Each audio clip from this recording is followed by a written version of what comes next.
नमस्कार दोस्तों, आज मैं आपसे जिस बारे में बात करना चाहता हूँ वो है राहु केतु का राशि परिवर्तन 2025 का। राहु और केतु दोनों वक्री ग्रह हैं। ये हमेशा वक्री अवस्था में चलते हैं। इनकी वक्रीयता 0 डिग्री से लेकर के 29 डिग्री तक होती है और ये उल्टी दशा में चलते हैं।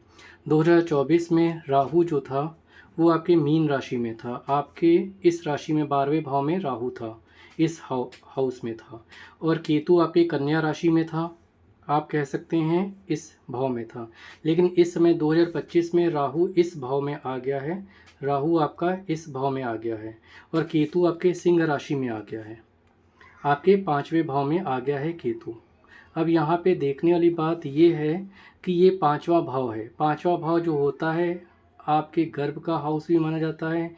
ये हाउस जो है आपके संचय का हाउस भी माना जाता है। धन संपदा के हाउस की तरह भी इसे देखा जाता है। और ये 11वां भाव, जिसमें ये भाव हमेशा लाभ का खाना होता है। इसमें हमेशा आपको लाभ की प्राप्ति होती। इसमें कोई भी ग्रह बैठे उससे आपको लाभ ही प्राप्त होगा। इसलिए ये राशि परिवर्तन आपके लिए खराब नहीं माना जा सकता। बहुत से एस्ट्रोलॉजर इस तरह की बात करते हैं कि 5 राशियों की किस्मत चमक गई, कुछ राशियों की किस्मत खराब हो गई, कुछ ऐसा हो गया वैसा हो गया। ऐसा कुछ भी नहीं होता है। राहु केतु की दशा का प्रभाव आप पर तभी पड़ेगा जब इनकी महादशा, अंतर्दशा या उपदशा आपकी चल रही होगी।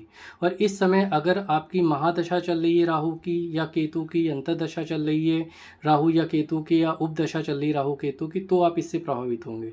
और ये भी आपके लिए अच्छा ही होगा, क्योंकि इस समय राहु के बारे में आप अगर इस बात को कहें कि राहु इस समय 29 डिग्री पे चल रहे हैं और केतु जो हैं ये भी इस समय 29 डिग्री पे चल रहे हैं, 29 डिग्री पे चल रहे हैं। और ये धीरे धीरे 1.5 साल के अंतराल पे ये दोनों ग्रह जो होते हैं 0 डिग्री पे चले जाते हैं। जब भी राहु या केतु की वक्रीयता 0 डिग्री से लेकर के 5 डिग्री के बीच में होती, मान ली 5 डिग्री रहता है, फिर 4 डिग्री हो जाता है, फिर 3 डिग्री हो जाता है, फिर 2 डिग्री हो जाता है, फिर 1, फिर 0 डिग्री हो जाता है।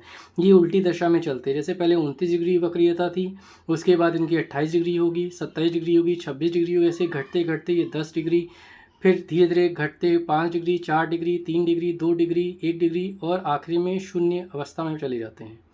जब भी किसी व्यक्ति की कुंडली में राहु की महादशा चल रही होती या केतु की महादशा चल रही होती, जब इनकी वक्रीयता ज़्यादा होगी तो आपको फ़ायदा ही होगा, आपको नुकसान नहीं होगा। क्योंकि ये राहु और केतु ये दोनों आपसे बहुत ज़्यादा दूर हैं। जितनी वक्रीयता इनकी कम होती जाती है उतना ही आपके धीरे धीरे आपके नज़दीक आने लगते हैं। जब इनकी वक्रीयता 5 डिग्री के आसपास पहुंच जाती, उस समय ऐसा होता है कि आप पर बहुत ज़्यादा परेशानियां, बहुत ज़्यादा संकट आने लगते हैं। आपके बार बार काम बिगड़ने लगते हैं, बार बार परेशानियाँ आने लगती हैं। जब जा कर के आप किसी एस्ट्रोलॉजर को दिखाते तो कहता कि अरे आपकी राहु की महादशा चल रही इसलिए प्रॉब्लम हो रही। प्रॉब्लम आपकी राहु की महादशा चलने से या केतु की महादशा चलने से, अंतर्दशा चलने से नहीं है। आपकी परेशानी इस बात से हो रही है यहाँ पे कि आपकी जो दशा चल रही है राहु की, राहु आपका कुंभ राशि में है, ठीक है, केतु आपका सिंह राशि में है, ये भी ठीक है।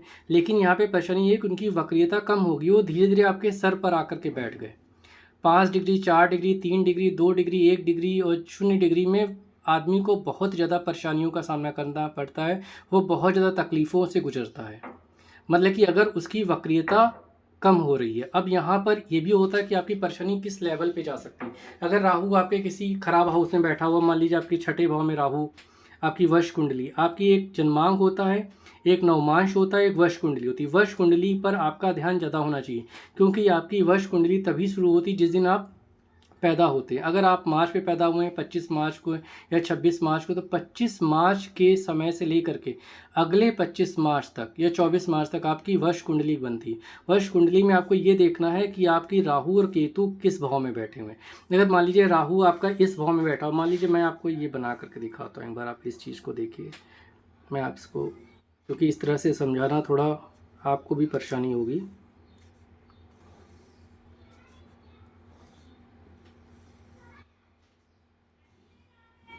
अब मान लीजिए राहु आपके यहाँ पे बैठा हुआ है और यहाँ पर आपके साथ में सूर्य भी आ गया, या मान लीजिए मंगल है, या मान लीजिए कोई भी ग्रह है, शनि है, कुछ भी है। अब राहु यहाँ पे बैठा हुआ आपके कौन से हाउस में बैठा हुआ, राहु जब यहाँ बैठेगा तो सीधी बात है केतु बिल्कुल उसके 180 डिग्री पर ऐसे पहुंच जाएगा जा करके। यहाँ पे केतु जा करके आपका बैठ जाएगा। अगर राहु यहाँ पर होगा तो केतु यहाँ पर आ जाएगा, केतु यहाँ होगा, ये 180 डिग्री पर ही होंगे। अब ऐसी दशा में ये हट गया था, मैं फिर से दिखा दे रहा हूँ। ये केतु यहाँ हो गया, राहु यहाँ पे होगा। अब राहु का सूर्य के साथ में युति हो गई यहाँ पे, या मंगल के साथ में युति होगी, या 3 ग्रह एक साथ बैठ गए। अब मान लीजिए आपकी राहु की महादशा चल रही है या राहु में सूर्य लगा, उस समय आप बहुत ज़्यादा परेशान होंगे, क्योंकि ये हाउस जो है आपके लिए चोट, दुर्घटना, प्रॉब्लम या आकस्मिक होने वाली घटनाओं से रिलेटेड हो। कभी आपका एक्सीडेंट हो गया, आपकी चोट लग गई, या फिर ऐसा हो गया कि आप बीमार पड़ गए, आपका कोई ऑपरेशन हो गया, ये उसी समय होता है जिसमें राहु की वक्रीयता बिल्कुल कम होने वाली होती है। अगर आपकी राहु की महादशा चल रही है और राहु मान लीजिए इस हाउस में बैठ गया तो प्रॉब्लम है, केतु इस हाउस में बैठ गया, मान लीजिए केतु ये दूसरा सम्मान का हाउस मान लिया जाता है, या कुछ उच्च पद का, तो यहाँ पे आपको बड़े अधिकारियों से डांट पड़ेगी, बड़े अधिकारियों के आपके कोप का भाजन होंगे, आप बार बार परेशान होंगे। अब मान लीजिए राहु यहाँ पे बैठ गया, आपकी वश कुंडली में राहु यहाँ पे बैठ गया आकर के वश कुंडली में, केतु यहाँ करके बैठ गया, अब राहु यहाँ पे बैठा आकर के, तो आप ये समझ लीजिए वश कुंडली में, और इसकी वक्रीयता कम हुई, तो आप ये बात मान लीजिए कि आपका अपने माँ बाप के साथ में रिलेशन बहुत ज़्यादा खराब हो जाएगा। और यहाँ पर आकर के बैठा करके तो आपके उसको ख़राब कर देगा, आपके पैसे के आय के भाव को, या फिर कह सकते हैं जो आप कमाते हैं, जो आपको इज्जत मिलती है, उसको ख़राब कर देगा। यहाँ पर मान लीजिए वश कुंडली में राहु बैठा, आपकी महादशा चल रही है राहु की, या अंतर्दशा चल रही, कोई प्रॉब्लम नहीं, 29 डिग्री, 28 डिग्री, 27 डिग्री तक कोई प्रॉब्लम नहीं। लेकिन जब ये 5 डिग्री के आसपास आती, 5 डिग्री, ये देख ले आप, 5 डिग्री के आसपास आई, 5 से 4 होगी, 3 होगी, 2 होगी, 1 होगी, 0 होगी, इस समय आप बहुत ज़्यादा परेशानी भुगतेंगे। जिस हाउस में राहु होगा या जिस हाउस में केतु होगा या उसकी अंतर्दशा आपकी चल रही, तो आपको परेशानियां भुगतनी पड़ेंगी उस समय। इसलिए आप किसी भी इस बात को लेकर के परेशान ना हो कि राहु इस हाउस में चला गया है, केतु इस हाउस में चला गया है, तो आपको बहुत ज़्यादा तकलीफ़ें हो जाएंगी, आपका बहुत ज़्यादा काम बन जाएगा, आप बहुत लखपति हो जाएंगे या फिर बहुत गरीब हो जाएंगे। ये सब चीज़ें सिर्फ इस बात पर निर्भर करती हैं कि जो आपकी राहु और केतु की महादशा या अंतर्दशा आपकी चल रही कि नहीं चल रही। अगर चल रही है तो आपके वश कुंडली में राहु या केतु किस भाव में बैठा हुआ है। अगर जिस हाउस में बैठा हुआ वहाँ पर आपको ये देखना होगा कि वो किसके साथ युति बना करके बैठा हुआ है। उसके बाद आपको ये देखना होगा कि राहु या केतु की युति जो बन रही है आपकी कुंडली में, राहु या केतु की जो युति आपकी कुंडली में बन रही है, उसमें राहु के साथ में ऐसा थी, राहु की महादशा चल रही, केतु की अंतर्दशा, और ज़्यादा तकलीफ हो गई। अगर मान लीजिए राहु के साथ में, यहाँ पे मान लीजिए राहु के साथ में मंगल की युति है, और राहु मंगल शुक्र और शनि की दशा चल गई, तो और प्रॉब्लम हो गया। ये सारी प्रॉब्लम, ये सारी परेशानी इस बात पर निर्भर करती है आपका वर्ष कुंडली में ये कहाँ पर बैठे हुए हैं। जैसे अभी के समय राहु और केतु दोनों ने अपनी राशि परिवर्तन किया है। राहु चला गए कुंभ राशि में और केतु चले गए हैं सिंह राशि में। अब मान लीजिए यहाँ पे कुंभ राशि में चले गए, तो ये बहुत अच्छा हाउस है। मान लीजिए कुंभ राशि में इसलिए क्योंकि ये 11वां भाव में कुंभ 11 जो होता है कुंभ को रिलेटेड होता है। अब यहाँ पे चले गए तो आप समझ लो यहाँ पे आपको लाभ होता ही रहेगा। अब यहाँ पर ये देखना है कि लाभ होता रहेगा, हमने आपसे कह दिया, लेकिन आप कहेंगे लाभ नहीं हो रहा। प्रॉब्लम ये है कि राहु की महादशा चल रही है कि नहीं, या राहु की अंतर्दशा छोटी सी लगी कि नहीं लगी, ये देखना पड़ेगा आपको।